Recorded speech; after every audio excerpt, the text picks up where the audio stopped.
दिया हुआ है। ऑल ओवर हम बात करें तो परसेंटेज के बारे में बात करें तो यहाँ पर देखो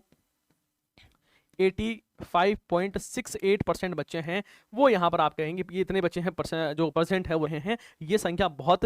अच्छी है,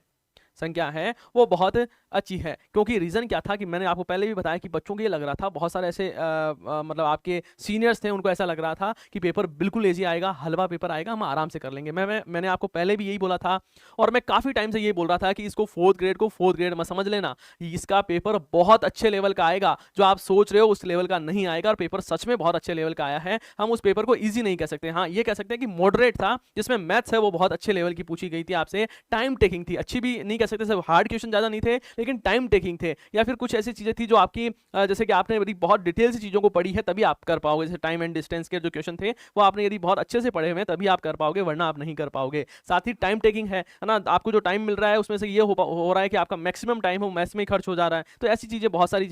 चीज़ें हैं वो देखने को मिली थी। फिर साथ ही मैं बताऊँ, रात को आपने देखा होगा, ऐसी फोटोज आपने देखी होगी, हमारी जो पूरी टीम है लक्ष्य क्लासेस की, जैसे ही जो क्वेश्चन पेपर है वो अपलोड किए गए, हमारी पूरी टीम ने बैठकर पूरे हर एक क्वेश्चन पेपर का एनालिसिस किया। जो सब्जेक्ट के एक्सपर्ट्स हैं उन्होंने हर एक चीज़ को देखी। आप फोटोज देख रहे हो, याद की फोटो है, रात को हम 2-2 3-3 बजे तक यही काम कर रहे थे, पूरा आपका पेपर है उसका एनालिसिस किया, कौन से क्वेश्चन किस स्तर के आ रहे हैं, और यहाँ पर इन सभी चीज़ों को मद्देनजर रखकर ही मैं आपको आज की जो कट ऑफ है वो बताने वाला हूँ।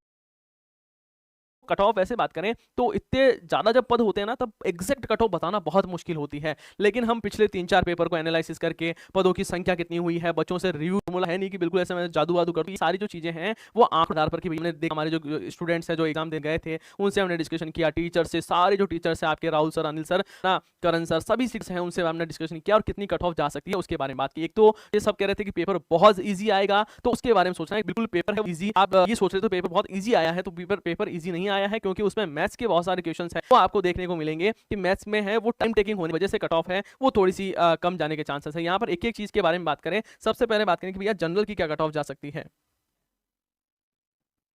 जनरल की कट ऑफ है वो कितनी जा सकती है हम बात करें तो यहाँ पर आपको ध्यान रखना है जनरल की कट ऑफ है वो 85 से 90 के बीच में। वैसे तो मैं ऑल ओवर बात करूं आपसे तो एक चीज का ध्यान रखना है ना, यहाँ पर ऑल ओवर में बात करूं आपसे तो एक चीज को आपको समझना है कि जो कट ऑफ है वो जितने भी बच्चे ऐसे हैं, मैं आपको बता दूं कि यदि आपके 80 से 90 के बीच में क्वेश्चन सही हो रहे हैं तो आप दौड़ में हैं, है ना। इस बार हो सकता है कि आपको दिवाली पर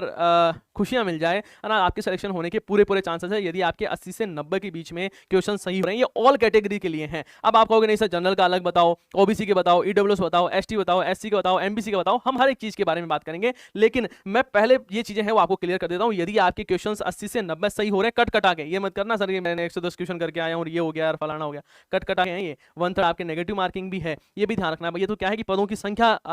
ज्यादा है इसलिए कट ऑफ है वो थोड़ी सी हम नीचे आ रहे हैं। यदि देखो जनरल में आपके 85 से 90 क्वेश्चन है वो सही हो रहे हैं, है ना, हो सकता है प्लस माइनस आप एक कर सकते हो, इतने क्वेश्चंस है ये ध्यान रखना। यदि इतने क्वेश्चंस आपके सही हो रहे हैं तो आप बिल्कुल रेस में हो। यदि आप ओबीसी से हो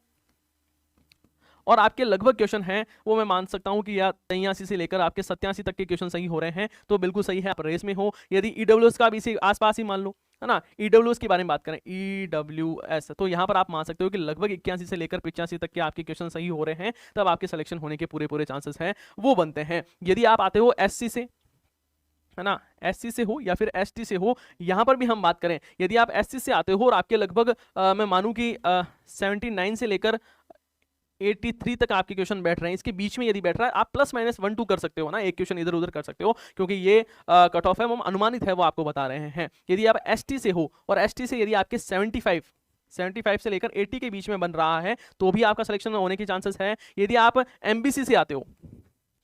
एमबीसी से, और यदि आपके जो क्वेश्चंस है वो 80 से लेकर 85 के बीच में बैठ पा रहे हैं, 80 से लेकर 85 के बीच में बैठ पा रहे हैं, तब भी आपके सिलेक्शन होने के पूरे पूरे चांसेस हैं वो रहने वाले हैं, है ना, ये ध्यान देना। और यदि लड़कियां हो तो इसमें भी आप और कम कर सकते हो, यदि आप फीमेल कैंडिडेट हो तो और इस चीजों को कम है वो किया जा सकता है। विडो हो, अब देखो मैंने जो क्राइटेरिया आपको बताया ना कि यदि आपके क्वेश्चंस हैं वो 80 से 90 के बीच में आ रहे हैं तो फिर टेंशन लेने की जरूरत नहीं है, आप किसी भी कैटेगरी में हो मस्त रह जाओ, है ना। बाकी आपको एसटी एससी से मैंने बता ही दिया है। बाकी देखो मैं ये मानता हूँ कि जब बहुत बड़ी वैकेंसीज होती है तो वहाँ पर बताना बहुत मुश्किल हो जाता है। अब मैं कुछ ऐसी चीज़ें नहीं कहना चाहता हूँ, तो बहुत सारी चीज़ें हैं मेरे मन में, लेकिन फिर आप कहोगे नहीं सर ऐसा नहीं है, इतनी कट ऑफ नहीं जाएगी, उतनी कट ऑफ नहीं जाएगी। बस ये जो आंकड़ा दिया हुआ ना, इसके अंदर अंदर यदि आप हो तो आप सुरक्षित हो, आपको किसी प्रकार की कोई भी टेंशन लेने की जरूरत नहीं है, ऐसा हमारा अनुमान है, हमारी पूरी टीम का अनुमान है। हमने जितने भी बच्चों से पूछा है ये सारी चीजें हैं। यदि आप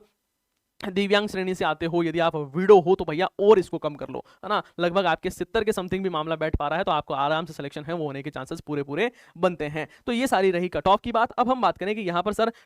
इस पेपर के बारे में आगे हमें क्या करना है। तो देखो अभी वीडियो का एग्जाम आने वाला है,